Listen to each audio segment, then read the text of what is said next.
Hey everyone. Before we get into tonight's story, which I think you're gonna enjoy, by the way, I wanted to quickly mention a no-sleep author you are all probably familiar with, Justin Tutz, in his first novel, Magrath. And this isn't a sponsored ad or anything, just a shout out. I've narrated many of his stories in the past, which are some of my favorites, and so if you like those, I think you'll like this book. Here's the brief description on the Amazon page. Justin Tutz's debut novel follows Jack Lewis, a private investigator that receives a phone call begging for his help in a town he swore he would never return to. Upon arriving at the gruesome scene of the crime, he figures out how incompetent the local police force has proven to be and understands why he was called in. However, as he works the case and discovers more about the missing and murdered citizens, he begins to wonder if the case is somehow tied up with his past and the night he left Magrath behind. So that was the end of the blurb. I'll leave a link to his book in the description for you guys to check out. And now, without further ado, I hope you all enjoy tonight's story by Isaac Ashley. ClancyPasta presents Eyes on Me, written by Isaac Ashley.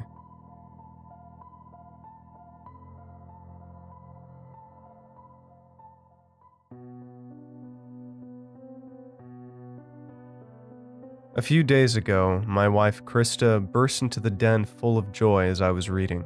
She slapped my book down with no regard for me, and before I could say anything in protest, I was being yanked out of my seat. "Monroe said her first word," she shouted, pulling me to our 11-month-old daughter's room. When we entered, Monroe was standing in her crib, idly chewing on the side of the railing. Krista lifted her and faced her towards me. "Go on, baby," she exclaimed. "Say to Daddy what you said to me." After a couple seconds of silence, my daughter looked me in the eyes and smiled shyly. I returned it reluctantly and fought the urge to look away. "Followed," she said quietly with the same smile. My heart sank, and the first instinct to hit me was definitely not to smile, but with everything I could muster, I forced the biggest one possible and hugged my wife and daughter. "Followed," said Krista. Where do you think she heard it? It's an odd word for a baby to fixate on, but how cool. Benton? I realized I had been hugging without saying anything a bit too long and let go. "I don't know," I said, smiling at her, "but I'm proud of our girl." The rest of the evening, my wife was in a great mood. I returned to the den and tried to continue reading, but could hardly pay attention. I wanted nothing more than to join in her happiness, but I just couldn't. I suppose you're a bit confused as to why my daughter's first word didn't have a similar effect on me. To explain that, I need to take you back to when my daughter was only 3.5 weeks old. That was when her actual first words were spoken. To this day, I have never mentioned this to Krista, as I don't even know if she'd believe me. It happened in our first house we moved into as a married couple, a house we rented from an old friend of hers. Apparently her parents had lived there at some point, but she claimed it was not her childhood home.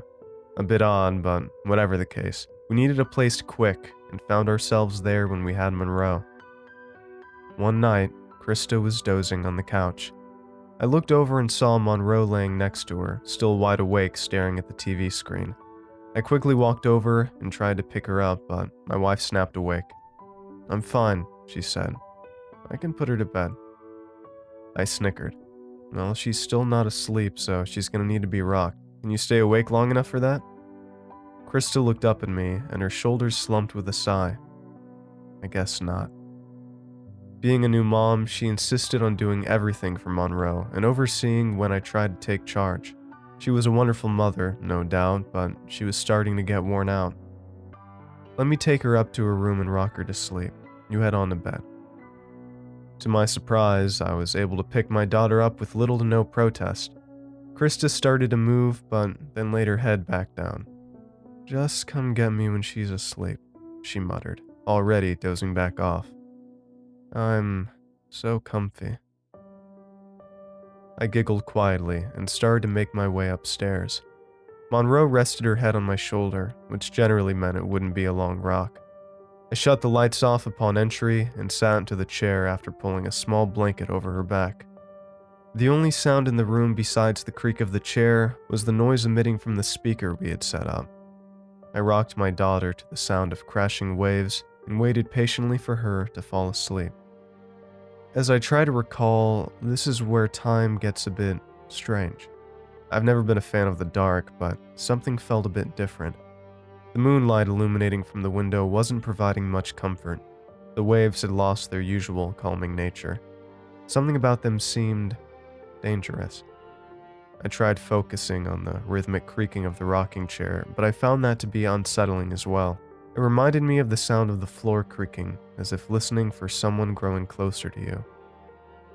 Something was definitely different about this night, and that thought entered my head about half a second before it all got worse. I'm sure you've had times where you thought something was off, but then it all turned out okay. You have no idea how much I wish that had been the case. The creaking of the chair changed. That was the first thing. It took a minute to realize that it actually was coming from the hardwood floor behind me, and not my imagination.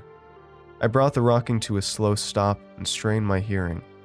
The waves seemed to be miles away, but the creak that happened in the stillness of that room was just a couple feet behind me. My mind started to race. I knew if someone had broken in, I had to act fast, but with Monroe in arms, I was limited to what I could do. Just then, another sound joined the waves. A low rumble started to build, like when you see a video of an explosion taken from a few towns over. My ears popped, and the rumble filled the room to the point it almost felt as if the house was shaking. At this point, it felt like whoever was behind me was looming over me, about to make a move. What? Was all I could say. I could barely hear my own voice. Monroe abruptly shot her head up. I looked to her, and the moonlight lit up the left side of her face. How is she holding herself up? I thought. She stared daggers into my eyes, and I expected her to start crying loudly, damn near waking the whole neighborhood. However, something much more bizarre happened. Eyes on me. Don't look behind you. The voice of a young woman, possibly in her late teens, came from my daughter's mouth. I saw her mouth move with the words, and her head even shook at me a bit to further her warning. I know I saw it, but in that moment, I knew it couldn't have happened. The rumble cracked like muffled thunder, making my ears pop again as a loud ringing made its presence known. I could feel pressure on my right shoulder, as if someone had placed a hand there, but my gaze had locked onto Monroe. I could see her mouth moving rapidly, but couldn't hear her. The rumble, the ringing, and even the distant sound of the waves drowned everything out. I continued looking on, and after a few moments, the same voice could be heard from Monroe again. It moved in rhythm with her lips, and a desperate whisper growing louder as time went on.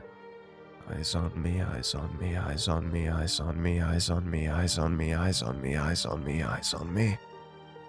Once the ringing faded, I could hear her just fine.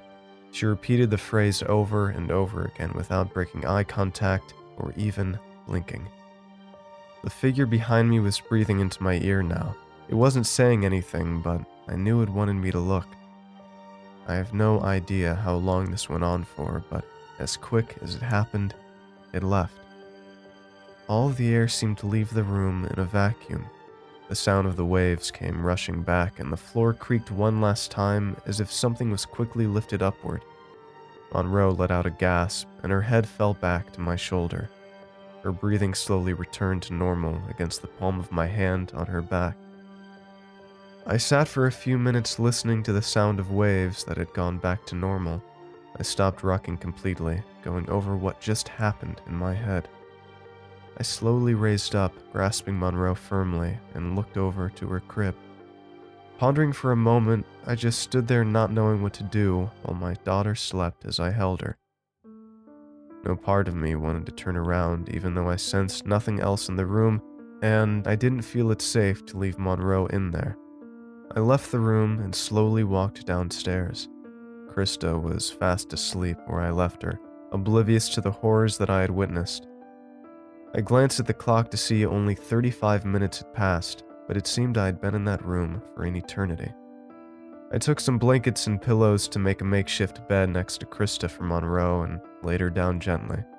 Her head rested back firmly, and she continued to breathe lightly as she slept on. I sat on the opposite end of the couch and looked forward. I tried to see what was on the TV, but my mind was a light year away. Tears slowly rolled down my face, but I didn't feel like crying. It was as if my body was trying to react accordingly, but my mind was in a world of its own. Eventually, an idea hit me. The camera. I reached for my phone and opened the app for the camera we keep in Monroe's room. I went to open the viewing mode, but hesitated for only a moment. Curiosity won out in the end. I rolled the recording back to roughly 2 minutes after I sat down. The moon illuminated the area a few feet in front of me, including the left side of Monroe, but behind me was pitch black. There was a small nightlight by the crib, but it only lit up the base of where she usually slept, and nothing more. I had the sound all the way up, but when I saw Monroe raise up, it cut to a hushed static. "Fuck," I whispered. I wiped some sweat from my forehead and continued watching. I was fixated on my own face, reflecting horror and my own daughter for a majority, but right before Monroe laid her head back down, something else caught my eye. I hit rewind and turned the brightness all the way up. After zooming a bit closer to my shoulder, I could make out a thin hand resting there. It was darkened to a deep purple, which made it hard to see, but it was definitely there. My God, was all I could manage. The nails on the hand were incredibly long and seemed to enter my field of vision, but I don't remember seeing anything like it. I scrolled down to where the moonlight hit the floor, and with the brightness up, I could see just barely beyond it. I really wish I didn't. A hand was bad enough. Hell, what all had happened was. But this was a new kind of fear.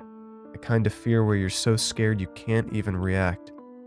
I just held the phone out in my trembling hand and questioned everything I knew. When I scrolled down, I could just barely make out a leg. The other one became more easy to see as it got closer to the moonlight. Then on the floor, where light meets the surface, were 2 enormous hooves in the place where feet should be.